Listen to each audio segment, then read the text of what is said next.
بسم الله الرحمن الرحیم. عزتمندو، یو څو ورځې مخکې په بونیر کې یو جینۍ ده چې د سیک خاندان سره تعلق لري. هغه مسلمانه شوه او یو مسلمان کس سره هغه نکاح وکړه.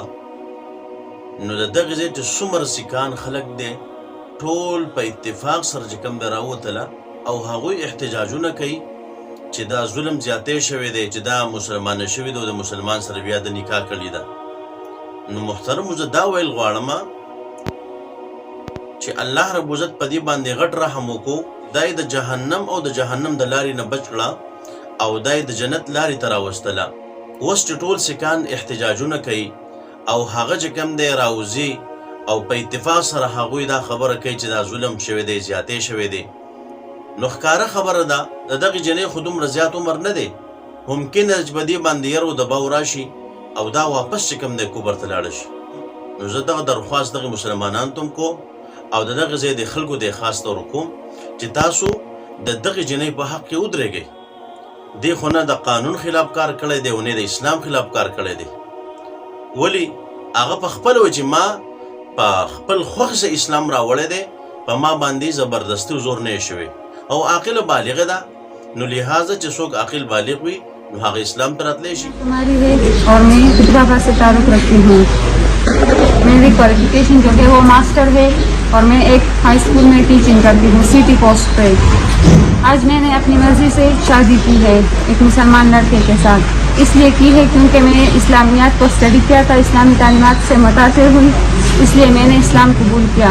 लेकिन अब मेरे खानदान वाले चाहते हैं कि मैं दारुल अमान जाऊँ, लेकिन मैं वहाँ पे नहीं जाना चाहती. जहाँ पे ये जाएंगे मैं इनके साथ जाऊँगी. زموږ مسلمانان د دې څخه نه ودرېږي او ټول سیکان د خلاف راوځي او د خپل کور خلک خلاف راوځي، نو آلریډي کېدای شي په هغې باندې دباو راشي. مسلمانانو ته زما دا درخواست دی چې تاسو کوشش وکئ چې دا د جنت په دې لاره باندې قایمه پاتې شي او دا واپس د جهنم لار ته لاړ نه شي.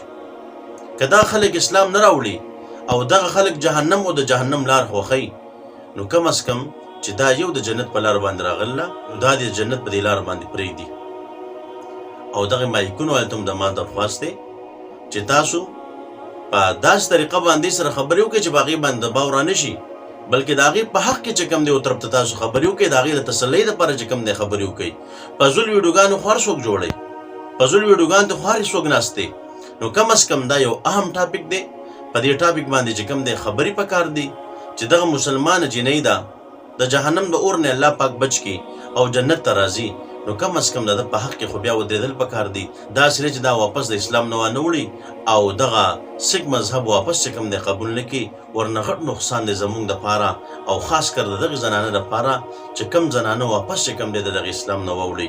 نو دغې په حق کې چې کوم دی خبرې پکار دي او مسلمانانو له پکار چې دغې سره ودرېږي او خاص کر بیا د دغې بونیر خلک چې هغه د دې سره مضبوط ودرېږي چې دغه زنانه په دغه اسلام باندې قایم او دایم پاتې شي.